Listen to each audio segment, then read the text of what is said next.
This Matt is his frame. All right, the frame is done, and here it is right here. Here in a second, we're gonna go through that, and I'm gonna show you all the stuff it took to get to this point here. And then I'm gonna go over a few things with you. We're gonna go over what I could have done differently, the tools that it takes to do this, and the materials, the cost of the materials, and is it worth it? Is it worth the savings? Is it worth your time to get something like this done? I'm not gonna lie, it's a large project and it's gonna take you some time. It's gonna take a lot of work and a lot of dirty weekends if you're off on weekends, a lot of dirty nights if you're off on nights. But here it is, I'm gonna go through it here. And if you wanna watch till the end of the video or through the video, I'll go through all the details. This is part 3 of 3. There's a couple things I haven't gotten done to it yet. I haven't drilled the holes for the sleeves and the body mounts and welded the sleeves in yet, but that will be throughout the video here. By the time I finish the video, all that will be done and you'll see how I did it and you'll see the whole process here, and I'll go through the whole process and show you what I can and teach you something hopefully. And if not, then at least you got entertained for a few minutes. So, done differently. What would I have done differently? Well, to start with, I would have cut off all the mounts on one side instead of trying to weld little pieces around them. Second thing, closer gaps. I would have cut my templates out a little bit tighter. That way I can get closer gaps and better looking welds and therefore less grinding in the end when I go to mold it. I would have used some magnets to hold the paper onto the frame. That way I wasn't trying to hold it with my hand and use the other, and then write it out with a marker on the other side, which you'll see in the video here what I'm talking about. The frame tool, I definitely would have made that frame tool at the beginning instead of when I was 2/3 through. Yes, you can do it with a C-clamp, but it's not really practical and it's a lot harder. It's a lot more work. Smaller tack welds to hold the larger, longer pieces on. I just would have used smaller tack welds. Speaking of holding the templates on the frame, I would have tacked them all on throughout the whole frame and then started off all the welding. Instead of 0.035 welding wire, I would have used a thicker welding wire for this much heavy welding. Maybe if my gaps on the templates were a little tighter, I wouldn't need to, but I would have switched from 0.035 to 0.045. As far as tools that you're going to need, you don't need a plasma cutter. If you plan on ordering a kit from somebody, you can do it. You can definitely do it with just an angle grinder. Make sure you got 2 angle grinders, a 7-inch and a 4.5-inch. You're going to use the 4.5-inch the most, but that 7-inch will come in handy when you go to mold the frame. It'll take down the big welds a lot faster. Speaking of large welds, you're going to want to make sure you got a good welder. Probably a 220 would be preferable. You don't have to do it with that, but your duty cycle is going to be a lot shorter and you're not going to be able to get as good at penetrating welds if you got a smaller welder. Like I mentioned a second ago, the frame tool, optional. You don't need a frame tool. I would definitely suggest, if you're going to do this amount of framework, to go ahead and make that frame tool, though. It would definitely be smart. And make sure you got a good drill, one that can cut the holes for these. So a little bit larger of a drill. You're going to need either a rotisserie to put the frame on, or some jack stands. You can set it on that. You can also just use bricks if that's what you got. Materials, you'll need 2 4x8 sheets of 3/16 inch steel. You'll need 2 44-pound rolls of welding wire. You're going to need consumables for your welder and plasma cutter. You'll need some drill bits, some hole saws. 2 large tanks of welding gas is approximately what it's going to take. You're going to need quite a few flap disc cutting wheels. You'll need the DOM tubing for your cylinder sleeves, front and rear. As far as cost, the steel is going to cost you between $400 and $500. The welding wire is going to cost you around $150. I ordered mine on eBay. The frame, if you're not using your own or don't have one just laying around, is going to be between $500 and $1,200, depending on what kind you get. I would suggest, if you've got the opportunity or the choice to get the Canadian frame, it'd be much easier and it'll look better and tighter when it's done. Your consumables are going to cost around $50 to $100. The welding gas between $175 and $200. Drill bits, hole saws, around $50. You can pick those up at Harbor Freight. That's the best deal. They're made out of cobalt, so they'll last the longest. Flap disc cutting wheels. This isn't including enough to mold the whole frame. You'll need quite a few extra to do that. I spent between $50 and $100. I bought them in bulk off eBay. They worked out great. The DOM tubing, anywhere between 40 and 60 bucks. And your electricity, I don't really have a breakdown on cost for that. It's going to depend on where you live and how much you use. Okay, the big question, is it worth the savings?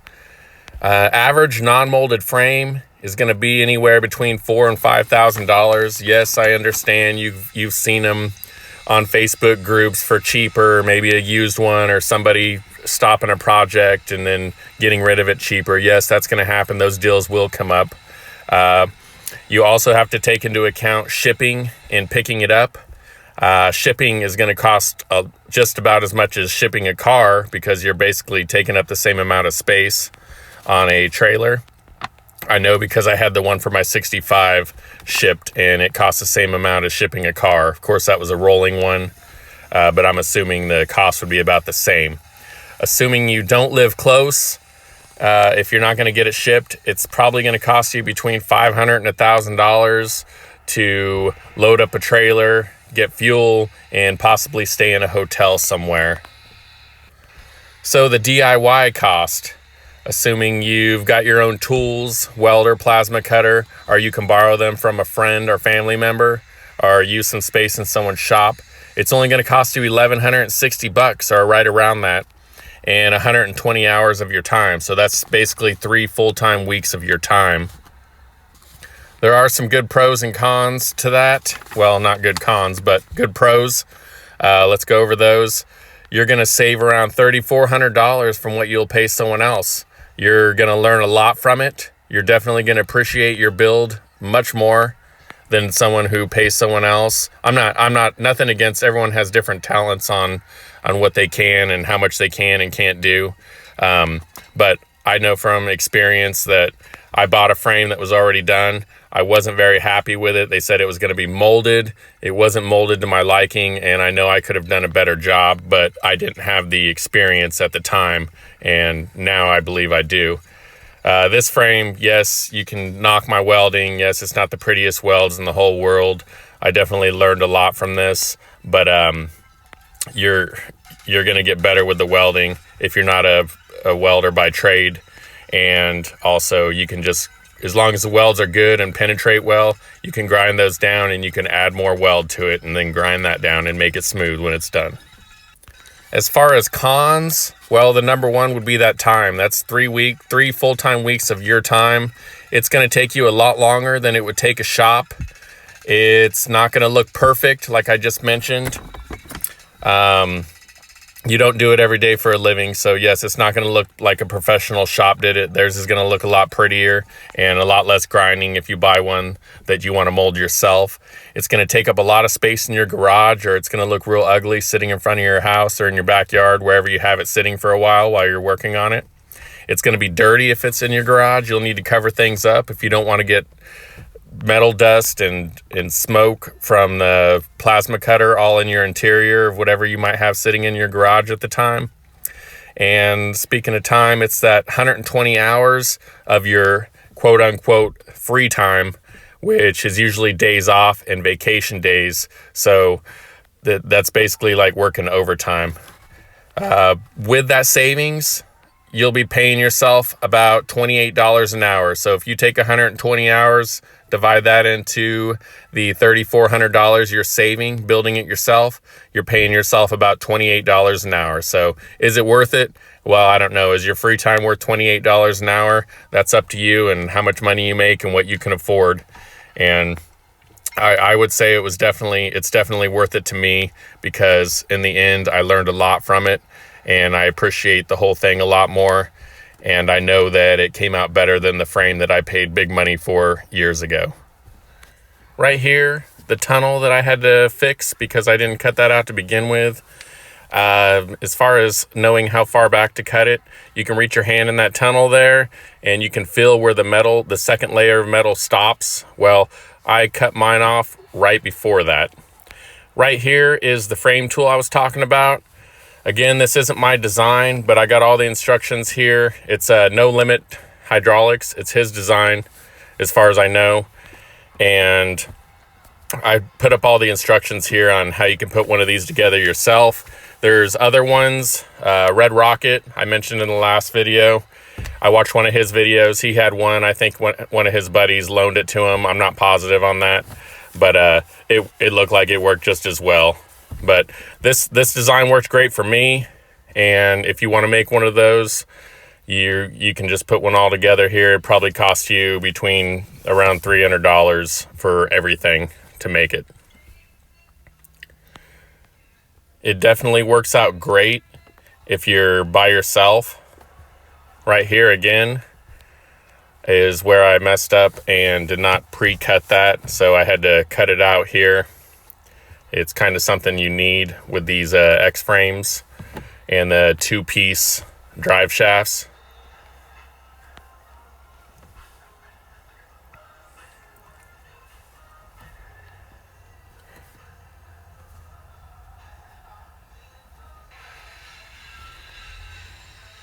Moving along here, I could have, looking back, I probably would have sandblasted the frame. Again, this was a budget build, so I'm just showing that you don't really have to sandblast it. You can grind down and clean the areas that you plan on welding.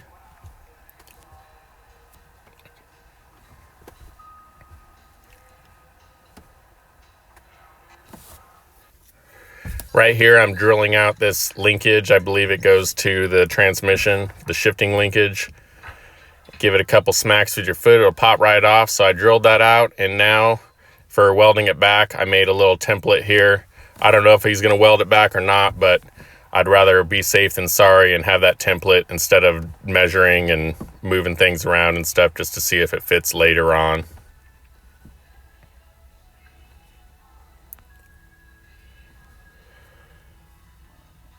So right here, you can see the openings where I welded the strips of metal around, like the transmission mount there. This is what I'm talking about when I said I would have cut it off rather than cutting little pieces. Here, you guys are definitely going to want to, what I heard before is pinching the belly. You don't want your steering linkage to hit. It's a very tight fit, and if you don't want it to hit, there's two ways, I believe. The other way I haven't done a lot of research on, so I'm not going to give a lot on that, but you can switch the steering linkage around or do something with that and make it fit. But otherwise, you can pinch this belly in. It's the half going towards the motor. You're going to pinch that in, however thick of metal you're going to be welding on there. This is 3/16, so that's how much I need to pinch that in and then weld it in.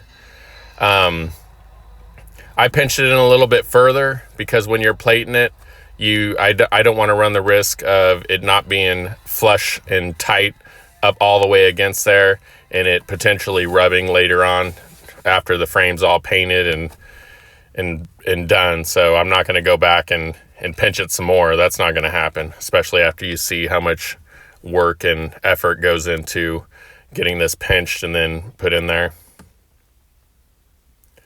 This here is the front part of the belly towards the engine. I did it in one piece, which came out pretty easy. You can't see it yet. I'll show you on the back end. But you just bend those corner pieces there. You hit them with a hammer and bend them, and then you can squeeze it in there with the clamps. And it fit perfect. So I didn't have any issues with that.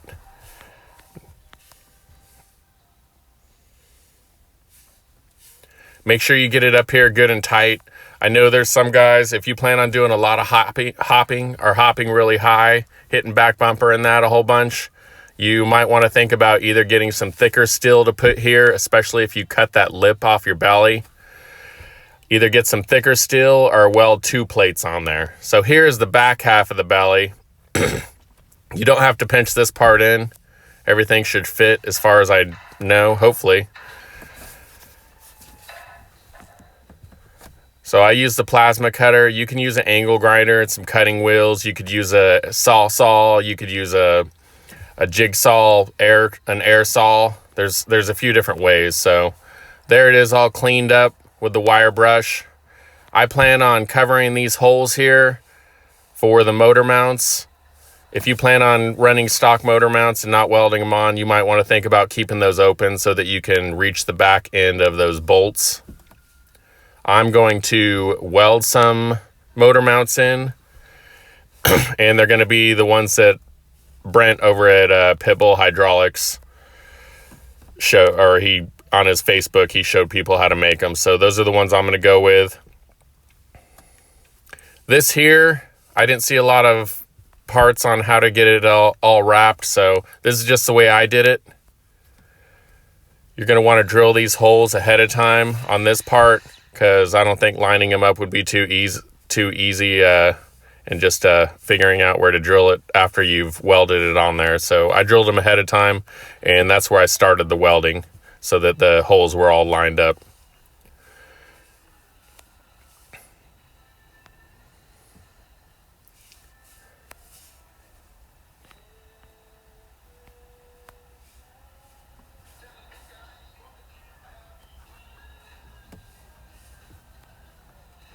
If you guys are enjoying this content, consider subscribing, thumbs up, commenting. I appreciate the comments. Definitely don't feel like you have to or feel obligated. I'm just putting this content out there. It does take a lot of time on my end of editing and slowing down and taking the time to film things. I could have gotten done probably a lot faster if I hadn't have been doing this. But I'm doing it for you guys. I'm doing it for the younger generation. I don't plan on taking all this knowledge with me when I go, so I'd like to share some of it and keep the lowrider movement moving forward and keep it alive and keep people interested. So they're not going to be interested if they don't know how to do things, or if they install some hydraulics and no one showed them how to reinforce it correctly or at all, and then it ends up breaking on them. So they're definitely going to lose interest pretty fast if it's breaking all the time. Right here, I did cut these off and welded them back on. Again, you could probably weld the strip of metal here on the end, right here where I hammer it while I'm welding and curve it around. You could do it a little bit longer and reinforce that area where the mount is going to bolt to it. But I didn't. I probably could have, or should have, but this is just how I did it.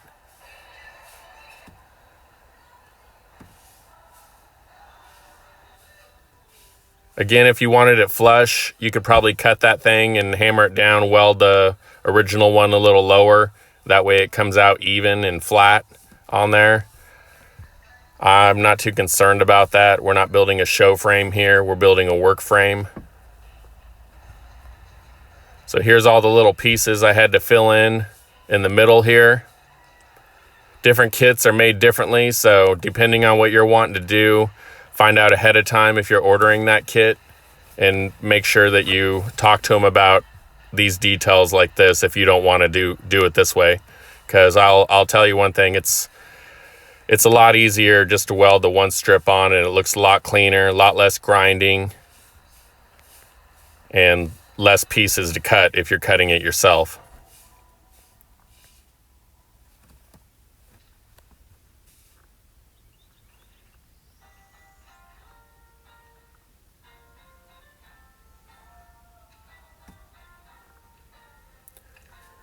I guess I walk around and show you every single one. I probably didn't really need to do that.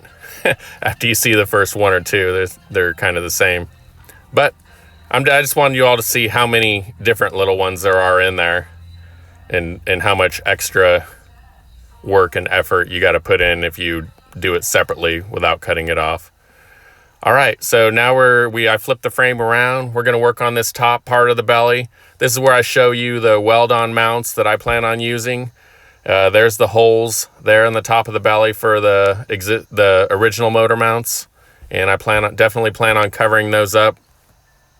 If you weren't, you could probably use your template and do what I did with the steering linkage, make some holes for the template, and then drill them out that way.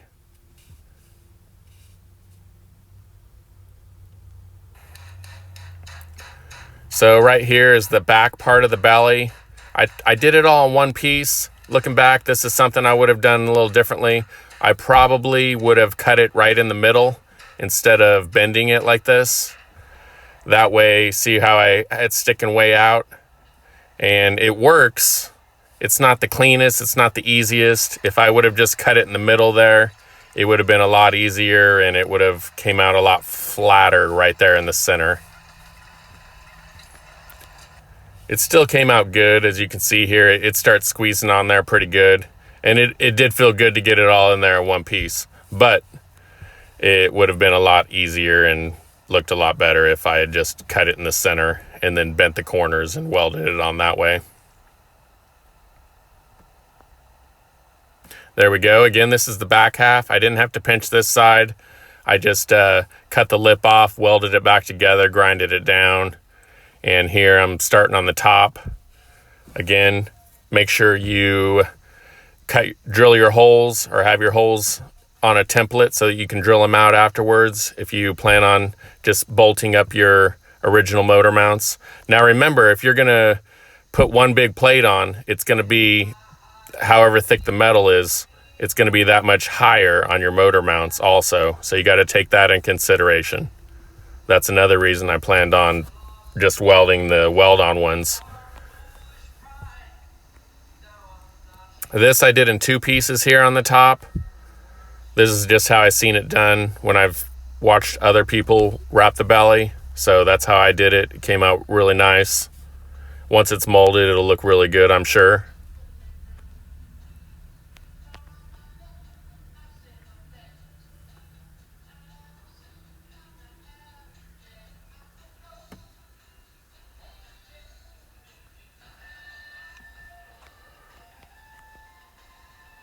There it is. It's nice and tight in there. Should give it plenty of room for the oil pan underneath. And here I probably could have done it a couple different ways as far as wrapping these, molding these. I didn't cut the lip off. I just put a piece of steel in there and I welded it in. And I figured once I grind the edges off there, it would be perfectly smooth. I could have, another way looking back, I could have made both sides of it, the triangle part there on the corners that you're looking at, I could have made those both even and then cut that lip off the end and welded one piece on there so it looked a little cleaner when after it gets molded. But this is just the way I chose to do it. Kind of an original look / molded, so I don't know, whatever you want to call it. That's just the way I looked at it. All right, so right here on your towers, with the X frame and the dog bones, I use the 2 1/8 hole saw for my cylinder sleeves. You're not going to want to drill it out right on the hole that's there. You want the inside of it to be on the end, as you can see there. You're going to drill straight up and down. Don't do it at an angle. Otherwise, your cylinder might end up hitting the dog bone. So right there, you can see straight up and down all the way through. Show you both sides here.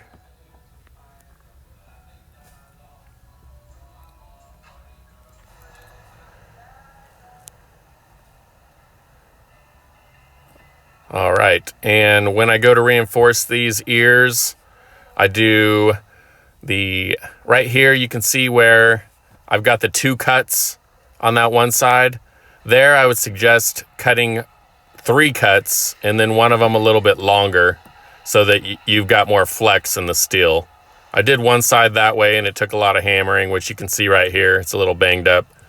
But the other side, I cut one more slot and then made the inside longer slot. I made it a little bit longer, and that made it easier to bend the way it needed to go.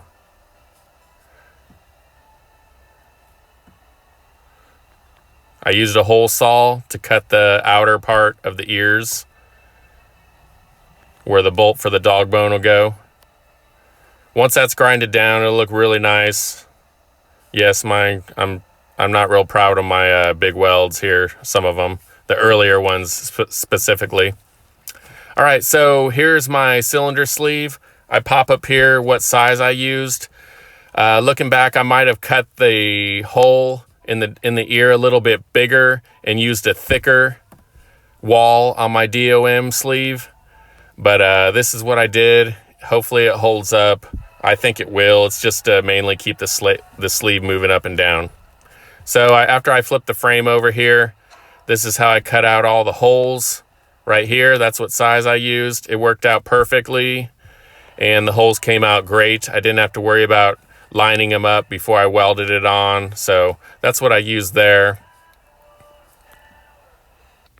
I hope you all enjoyed. God bless.